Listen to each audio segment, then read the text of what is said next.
గిరిజనుల భూములు ఇష్టానుసారంగా లాక్కోవడానికి వీలు లేదని జాతీయ ఎస్టీ కమిషన్ సభ్యులు హుస్సేన్ నాయక్ అన్నారు.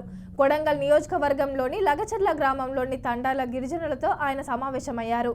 గిరిజనుల భూములను వారు ఇష్టంతో ఇస్తేనే తీసుకోవాలని ప్రభుత్వానికి సూచించారు. పోలీసులు గిరిజనులను అక్రమ అరెస్టులు చేస్తున్నారని ఆరోపించారు.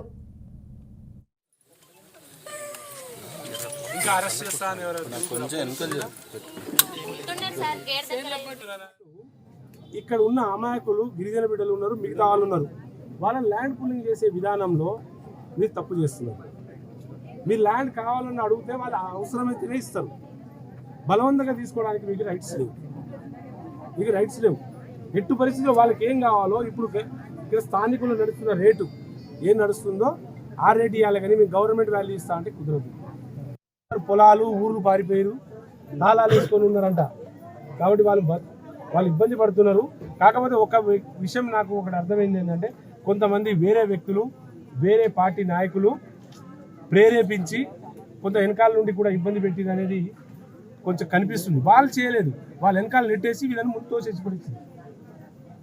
అది కావాలని అందులో కలెక్టర్ గారే సాక్షాత్తు చెప్పిండు, కొట్టలేదని మాకేం చేయలేదు. అయినా కలెక్టర్ గారు వస్తున్నప్పుడు ముందు కరెక్ట్ చూసుకున్నారు.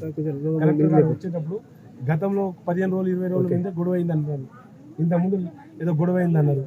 దాదాపు 7-8 నెలల నుండి వాళ్ళు ధర్నాలు చేస్తున్నారు, రాస్తారు ఎక్కువ చేస్తున్నారు అని చెప్పి ఇంత తెలిసి కూడా కలెక్టర్ గారు అడ్డదిడ్డంగా ఎలా వచ్చేస్తారండి? కలెక్టర్ ఎవరికి తెలుస్తుంది? ఇక్కడ వచ్చే విధానం ఇది కాదు కదా. నోటీసులు ఇవ్వాలి, ప్రొటెక్ట్ పెట్టుకోవాలి, ప్రొటెక్షన్ చేసుకొని ఏం కావాలి తల్లి, ఏం కావాలని అడిగి తెలుసుకొని పోవాలి అని స్వాగతిస్తున్నారు. తప్పుగా పట్టట్లేదు. కానీ దీంతో పాటు ఇక్కడ ఉన్న అమాయకులు గిరిజన బిడ్డలు ఉన్నారు, మిగతా వాళ్ళు ఉన్నారు. వాళ్ళ ల్యాండ్ పూలింగ్ చేసే విధానంలో మీరు తప్పు చేస్తున్నారు. మీరు